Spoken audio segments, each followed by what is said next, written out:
field. That's where we go. Kirk Cousins wants his Washington Redskins teammates to emulate the San Antonio Spurs. Stay out of the drama, the limelight, keep quiet, and just win. Quote, I've told my teammates that I'd like to be the San Antonio Spurs of the NFL, be super boring, and maybe people at the end of the season just go, wow, they had a really good year, and no one talked about it. Max, what's Cousins saying here? I like Kirk Cousins a lot, and I think that he went from a guy who looked maybe like, are they trying to give him the job because he looks out of central casting? Or, like, what has he really done to show you could be a good quarterback? And then last year he had the chance and he showed you he could be a good quarterback. And I understand what he's saying here, Stephen A. I understand he's saying, look, I just want to be that kind of organization like the Spurs. Just put your head down and get the job done. The problem is that is so overboard to even aspirationally. The Spurs are so beyond the scope of Washington right now. Think about this for a second. The Washington team name, a slur for a group of people. Could you imagine the Spurs ever, embroiled in that kind of controversy and then digging in their heels? The constant coaching changes in Washington is the opposite of the Spurs. The Spurs have an overarching philosophy that doesn't exist in Washington. Splashy free agent signings.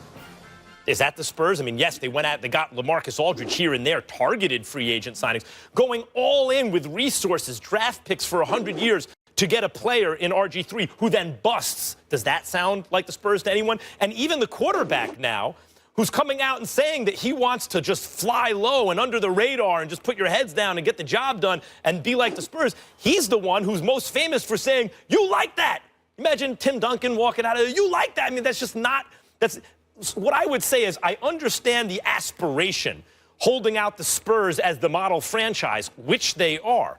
But, like, why don't you concentrate on being the Indiana Pacers or the Kansas City Chiefs first, and then worry about the Spurs once you get there, especially coming from the you like that guy. I get it, but no, not so much, Kirk Cousins. Max Kellerman, I'm not going to hold you accountable for this. Any more than I'm going to hold Kirk Cousins accountable for this. When you don't know, you don't know. You see, look, you could have style. I think Max Kellerman, he dresses in Tom Ford suits, looks very, very sharp. Max Kellerman is one of the coolest dudes. He's my brother. He's my, like Skip was my brother from another mother. He's my younger brother from another mother. Here my it little comes. brother from another Here it comes. Backhanded, we know. But what you don't get, Max Kellerman, is the same thing the very nice Kirk Cousins, who we had the pleasure of meeting and talking to at their camp in Richmond, Virginia over a week ago, he doesn't get that either. There's something to be said for being a brother, Max Kellerman, and I say that affectionately. Washington, D.C. is affectionately known as Chocolate City to the brothers and sisters in this world, okay? Now, there's a level of flair, there's a level of bravado, a level of swag that we have. And damn it, we want you to have it too. And if you don't have it, you need to be elite. Otherwise, we would prefer to do without you. This is how we roll, okay? This is how we roll. And when you have Pierre Garçon and Deshaun Jackson entering the final year of their contract with much to prove, and Deshaun Jackson, when healthy, being arguably the most elite deep threat in the game. When you've got this kid like Josh Doxson coming out of TCU who can do some things and might take one of their spots, which is why he was drafted, by the way, let's just call it what it is. When you have a stud like Jordan Reed at the tight end spot, okay? All right, when you've got that going on, all right? When you've got an owner who's a billionaire, proud of it, and loves rivaling the Dallas Cowboys. When you supplement that by bringing in Josh Norman to buffer your secondary to pair him opposite of Breland, and you got Josh Norman that you're going to put him in the same division as Odell Beckham Jr. because you want the sizzle, you want the headlines, you want the wins too, but you want all of that comes with it because it will buffer and pad your wallets. It will generate a level of enthusiasm and focus on your franchise, and as a result, it's going to put more dollars in Daniel Snyder's wallet. You don't want to hear your quarterback, who you're paying $19.95 million to, by the way, even though it's just for this 1 year, you don't want to hear him saying, I just want to go about my business quietly, and, we just want to win, and we want to be the San Antonio Spurs. No, you want to win. like the San Antonio Spurs? Absolutely. But you don't want their personality if you're Daniel Snyder. You want headlines. You want sizzle. You want to win, and you want to win in the court of public opinion in terms of the headlines. You want First Take and ESPN and other shows talking about the Redskins all day and every day, other than for their name, according to Max Kellerman. You don't want that kind of publicity. But outside of that, you want everything that comes along with it. So you don't want your quarterback being some choir boy, that doesn't make any headlines. Of course you want him to win. That's the priority. And you can forgive it if he wins. But if you're marginal, average, or even just slightly above average, I mean, damn, give us something to talk about while you're winning a few games, because you don't want to be that boring franchise. See, the Spurs can afford to be boring because they got 5 rings. And Tim Duncan's illustrious 19 to 20-year career, they won a minimum, they won at least 60% of their games every single year. Well, we all know that the Washington Redskins haven't won a Super Bowl since 1991. So again, the crawl before you walk mentality is apropos here. But let me be the first to say, if you're in the same division as that phony joke that's called America's team, the Dallas Cowboys, you don't want to sit up there and lose headlines to them all the time while not winning. You want it all. And that's how Kirk Cousins' attitude should be. We want it all. That's the problem. I'm shocked at you. You're taking your... This is the problem, really. Okay.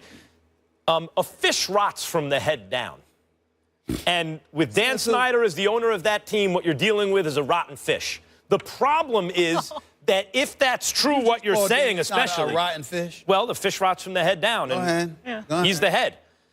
The problem is, if what you're saying is true, and if the preference is to do it with flair, that's taking your eyes off the ball. Look, San Antonio can do it because they have equity, 5 rings. How do you think they got those 5 rings?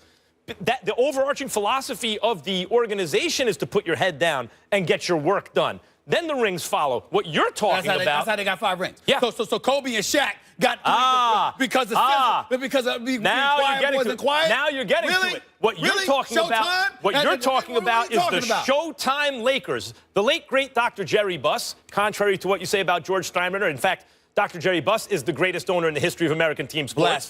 Blasphemy. But go ahead. We can get into that another time. Go ahead.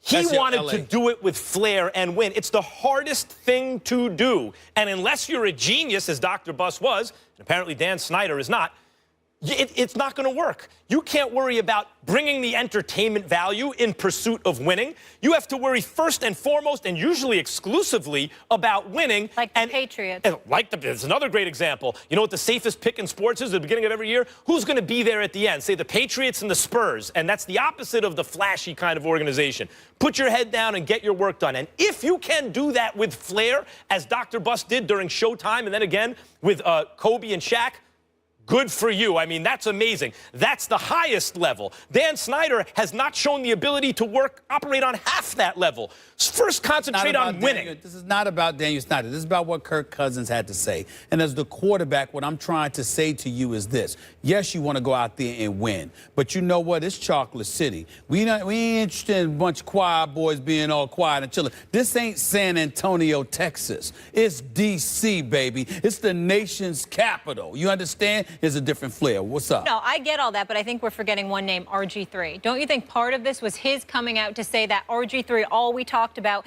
was they wanted him to be quiet, stop talking to the media, that kind of thing. So now he's coming out and trying to set precedent. We're not going to do that. I'm not saying it's right or wrong. No. You could definitely make the argument that that's where he was going because RG3 made the mistake. But understand something. RG3 didn't make a mistake because RG3 was in the headlines. RG3 made a mistake because he didn't back up the brand that he was trying to build. He appeared to be... But he was talking a little too much. But that's what I'm saying. He appeared to be more interested in building his brand and living off the brand that was RG3 rather than going out on the field. You did it in the wrong order.